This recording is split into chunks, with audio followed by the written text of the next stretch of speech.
इस बीच एक बड़ी खबर यह आ रही है कि कोलकाता हाईकोर्ट की जो डेडलाइन है, जो दरअसल सीआईडी को कहा गया था कि शाहजहां की कस्टडी सीबीआई को दे दी जाए, वो अब तक नहीं दी गई है।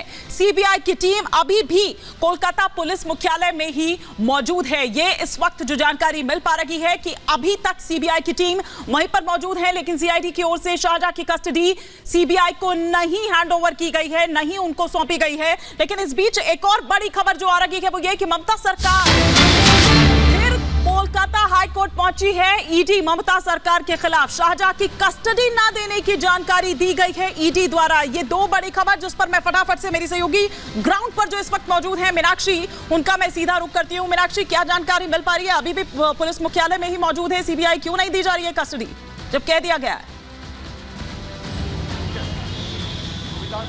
बिल्कुल हिमानी, और सीधे मैं आपको तस्वीरें दिखाती हूँ। देखिए अभी भी यहाँ पर जो सीबीआई की गाड़ियाँ हैं वो खड़ी हुई है, और ये गाड़ियाँ बहुत 1 घंटे से ज़्यादा का वक्त हो गया है तब से खड़ी हुई है। कहा यह गया था कलकत्ता हाईकोर्ट की तरफ से कि आपको 4:15 बजे तक हैंडओवर करना पड़ेगा, लेकिन हैंडओवर नहीं किया गया है। ईडी को भी आदेश दिए गए थे कि अगर 4:15 बजे तक हैंडओवर नहीं करते तो 4:30 बजे आप फिर से कलकत्ता हाईकोर्ट का रुख कर सकते हैं, और ईडी ने यही किया है, कलकत्ता हाईकोर्ट का रुख किया है। अब ईडी एक बार फिर से कलकत्ता हाईकोर्ट पहुंच चुकी है सुनवाई के लिए। देखिए आज तक आपने ये कहीं नहीं देखा होगा, किसी भी राज्य में नहीं देखा होगा कि हाईकोर्ट अगर आदेश देता है तो उस आदेश की अवमानना की जाए। लेकिन ये बंगाल है, यहाँ पर कुछ भी हो सकता है। बंगाल के लोग बेहाल है, और वो तमाम लोग साफ तौर पर ये कह रहे हैं कि शाहजहां शेख अगर सीआईडी की कस्टडी में रहता है तो कहीं ना कहीं यहाँ पर जांच को प्रभावित किया जाएगा, इसलिए सीबीआई और ईडी को सौंप दिया जाए। ये संदेश खाली के लोगों का कहना है। लेकिन दूसरी तरफ ईडी पर जो हमला होता है, जो राशन वितरण घोटाला मामला था उसको लेकर के, उसके बाद जब ईडी पहुंचती है, कोर्ट का रुख करती है, तो ये आदेश दिया गया था कोर्ट के द्वारा, और ये कहा गया हाई कोर्ट के द्वारा कि अब सीबीआई को कस्टडी दी जाए, सीबीआई पूछताछ करेगी। लेकिन अभी तक ऐसा कुछ नहीं हुआ है। 4:15 बजे की जो डेडलाइन थी हिमानी, वो तो खत्म हो ही गई है। सीआईडी ने एक बार फिर से ये कहते हुए इनकार कर दिया है कि सुप्रीम कोर्ट में मामला है। एक बार फिर से वही दलील दी गई है सीआईडी की तरफ से जो कल दी गई थी। मीनाक्षी, आप ये देखिए, आप इतने दिनों से वहां पर हैं, आपने संदेश खाली की उन पीड़िताओं से भी बात की, आप वहां पर भी देख रही हैं, समझ रही है कि किस तरह की चीजें चल रही है। इधर बड़ी खबर एक और ये भी आ रही है कि ममता सरकार के खिलाफ ईडी ने एक बार फिर से रुख किया है और बताया, शिकायत की है कि भैया वो नहीं दे रहे हैं। मतलब साख चली जाए लेकिन शेख कहीं नहीं जाना चाहिए सीआईडी के अंडर में, क्योंकि वहां तो फिर भी अपना कंट्रोल है। अगर सीबीआई चले जाएगा तो मामला हाथ से निकल जाएगा। और यही बात तो है हिमानी की, जो ममता बनर्जी चीख करके दूसरे राज्यों में, दूसरे राज्य सरकारों पर आरोप लगाती है कि गुंडा राज है, उनके यहाँ पर क्या राज है आप देख सकती हैं। एक तस्वीर मैं आपको दिखाती हूँ। देखिए मैं मौजूद जहाँ पर हूँ, ये सीआईडी भवन है, लेकिन आपने आज तक नहीं देखा होगा कि किसी भी पुलिस हेडक्वार्टर के सामने इस तरीके से टीएमसी के झंडे लगे हो।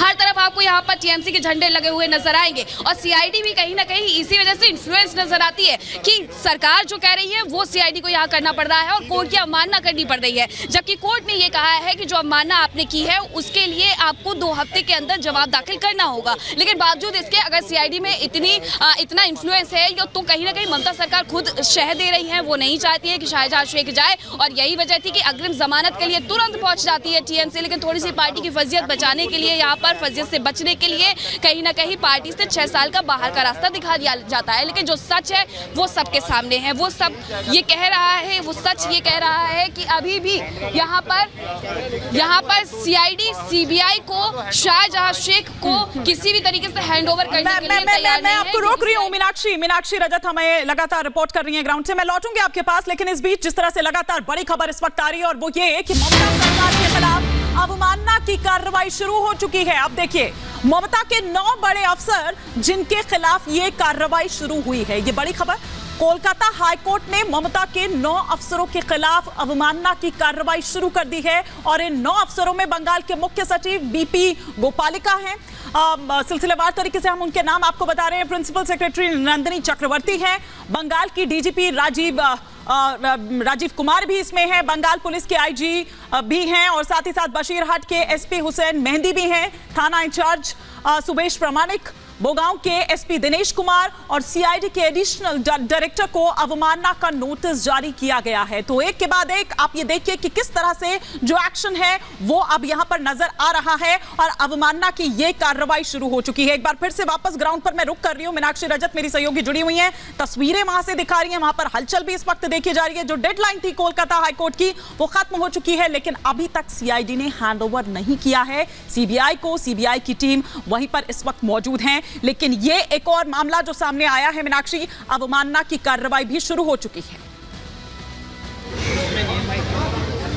और ये होना ही था हिमानी, अवमानना की कार्रवाई होनी ही थी, क्योंकि लगातार कोर्ट एक बार नहीं 2 बार ये कह चुका है कि अब हैंडओवर कर देना चाहिए, लेकिन हैंडओवर नहीं किया जा रहा है। हर बार हम ये देखते हैं कि हाई कोर्ट की तरफ से सख्त टिप्पणी की जाती है, तल्ख टिप्पणी की जाती है यहाँ पर शाहजहां शेख को लेकर के, लेकिन यहाँ ममता सरकार, टीएमसी सरकार किस तरीके से जो उनका रवैया है वो नरम नजर आता है। और यही वजह है कि देखिए सीआईडी आखिरकार कोर्ट का जो ऑर्डर है उसकी अवमानना नहीं कर सकती है जब तक कि वो इन्फ्लुएंस ना हो। और ये मानना गलत नहीं होगा, ये कहना गलत नहीं होगा कि सीआईडी कहीं ना कहीं सरकार से इन्फ्लुएंस नजर आती है, और यही वजह है कि बार बार सीबीआई को हैंडओवर करने से मना कर दिया जाता है, जबकि सीबीआई के पास सारे कागज है, जो कागज होने चाहिए यहाँ पर कि हैंडओवर जो कोर्ट का आदेश है वो भी उनके पास कागज मौजूद है। वो सारे कागज, तमाम कागज जो कल लेकर के पहुंचे हुए थे वो आज भी लेकर के पहुंचे हुए हैं, लेकिन बार बार सीआईडी ये कह दे रही है कि मामला सुप्रीम कोर्ट में है, जबकि सुप्रीम कोर्ट लगातार फटकार लगा रहा है। सुप्रीम कोर्ट की तरफ से कल भी कहा गया था कि आप मामला लिस्ट करिए, उसके बाद आइए, हम सुनवाई जल्दबाजी में नहीं कर सकते, आपको सारे रूल्स और रेगुलेशन यहाँ पर फॉलो करने होंगे। लेकिन कल भी यही देखने को मिला था कि सुप्रीम कोर्ट की बात को कहकर के यहाँ पर सीआईडी कहीं ना कहीं बचते हुए नजर आई थी कि शाहजहां शेख कहीं हाथ से ना निकल जाए, और आज भी कुछ ऐसा ही समझ में आ रहा है। देखिए यहाँ पर बार बार यहाँ पर जो पुलिस की सुरक्षा व्यवस्था है वो सुरक्षा व्यवस्था तो चाक चौबंद कर दी जाती है। बंगाल पुलिस के जवान आपको नजर आएंगे, आरएएफ यहाँ पर आपको नजर आएगा, और इसी के साथ सेंट्रल एजेंसियां भी आपको नजर आएंगी। लेकिन जो व्यक्ति 5 जनवरी को भीड़ को उकसाता है, और ये खुलासा भी हुआ था कि भीड़ को उकसाया गया था शाहजहां शेख के द्वारा, और इस वजह से इतने सारे लोगों ने यहाँ पर हमला किया था ईडी की टीम पर, सेंट्रल फोर्सेस पर, उनके फोन तक लूट लिए थे, उनकी गाड़ियां तोड़ दी गई थी, वहां से जान बचा करके उन्हें भागना पड़ा था। और ऐसे व्यक्ति को शाहजहां शेख को यहाँ पर संरक्षण दिया जा रहा है ममता बनर्जी सरकार के द्वारा, और बार बार सरकार जा रही है। जैसे ही वहां पर कुछ और हलचल होती है, चाहे सीबीआई की टीम निकलती है शाहजहां शेख को लेकर या नहीं, जो भी रहेगा मैं आपके पास लौटूंगी, लेकिन अगर कुछ ऐसा आता है क्यों करिएगा, हम लौटेंगे आपके पास। फिलहाल के लिए शुक्रिया।